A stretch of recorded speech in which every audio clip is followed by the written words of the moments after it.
Parlons médecine, médecine des bébés. Avec vous, docteur Patricia Garcia, vous êtes pédiatre spécialisée dans la néonatologie à l'hôpital de la Conception à Marseille, une discipline très spécialisée qui fait partie d'une branche spécifique de la pédiatrie. C'est quoi en un mot, avec ce nom barbare qui désigne néonatologie? C'est la médecine, des bébés en fait, hein, c'est-à-dire des petits enfants, en particulier, les nouveau-nés qui vont avoir des problèmes de santé, à la naissance, les enfants qui naissent très prématurément. Donc voilà, c'est cette médecine-là, que nous pratiquons. D'accord, donc vous êtes spécialiste. Docteur Garcia, Nathalie comme moi, nous avons des grands-enfants. On a failli faire mourir nos enfants en les couchant sur... Toi, tu faisais sur le côté et moi, c'était le ventre. Aujourd'hui, c'est interdit. C'est interdit. Ce sont des Pas recommandations recommandé. que l'on donne aux parents. Il est vrai que jusque dans les années 1980 et même un peu plus tard, on couchait les enfants plutôt sur le ventre parce qu'on pensait que ça stimulait leur respiration. Et en fait, on a été un peu alerté par l'augmentation des décès dans la période de nourrisson. On s'est dit que peut-être c'était justement le mode de couchage qui pouvait en partie expliquer ce nombre de décès. Et dans les années 94, donc il y a eu une campagne très importante de faire dormir les enfants sur le dos et de les faire jouer sur le ventre, comme cela est marqué sur le petit body que l'on offre dans cette maternité, Oui. ce qui est d'ailleurs une excellente initiative, je pense. Voilà. Donc, en effet, on a fait chuter de 75% tout de même ces décès qui semblaient inexpliqués.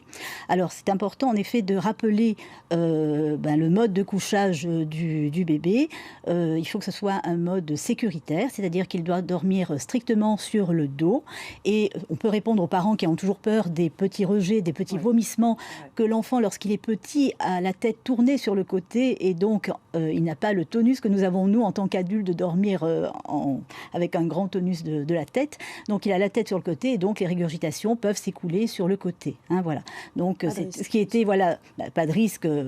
On ne peut jamais dire qu'il n'y a pas de risque en médecine, ça c'est impossible, mais en tout cas beaucoup moins de risques. Donc sur le dos, sur un matelas qui doit être ferme, parce que souvent les parents pensent qu'en mettant un matelas un peu moelleux, comme dans le conte de la princesse au petit pois d'Andersen, ça va être beaucoup mieux pour l'enfant, mais pas du tout. Il faut que ça soit ferme, parce que c'est un rôle un peu stimulant aussi. Pas d'oreiller. Non. Pas de couverture parce qu'il peut glisser dessous. Et pour éviter qu'il ait froid, bien sûr, parce qu'un petit bébé ne bouge pas beaucoup au départ, eh bien, on le met dans une gigoteuse adaptée, bien sûr, à sa taille et à son poids. Il faut limiter également les objets qui sont dans le lit. C'est-à-dire, on croit qu'en mettant beaucoup de jouets, c'est bien pour le bébé. Bon, c'est un espace de dormir, hein, de sommeil, pas un espace de repos, tout à fait. Pas de jeu, hein, voilà. Donc, qu'il y ait un petit doudou, ça, on ne peut pas, bien sûr, être trop strict, mais éviter quand même qu'il y ait trop d'éléments dans le lit qui n'ont pas à y être. Voilà.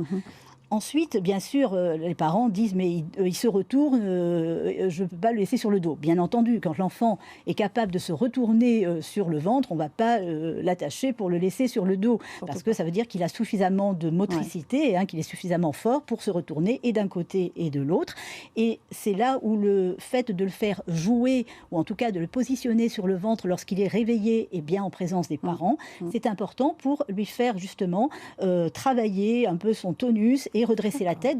Et le jour où il va se retourner sur le ventre, eh bien, il saura comment positionner sa tête, comment se redresser et gérer la situation. Voilà. Des informations essentielles pour les jeunes mamans. Hein. Je pense. On a beaucoup évolué de ce côté-là. Alors, la mortalité du nourrisson reste inexpliquée, inexplicable. Elle peut arriver entre quel âge, à quel âge? Alors, la mort inattendue du nourrisson, donc, qui est la nouvelle appellation, c'est le décès brutal d'un enfant jusqu'à 2 ans que rien dans son état antérieur ne laissait présager. Hein, c'est-à-dire un enfant qui a une pathologie grave n'est pas d'une mort inattendue du nourrisson, si on sait que cette maladie peut entraîner le décès.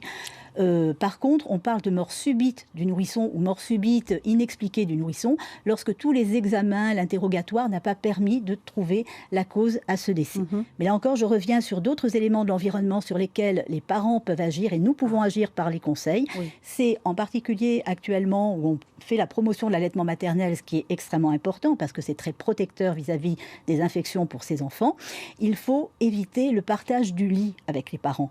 Avoir l'enfant dans sa chambre, c'est important. C'est ce qui est recommandé d'ailleurs. Mais pas dans le même lit. Mais pas dans le même lit. Hein, voilà. Docteur. Parce que ce n'est pas...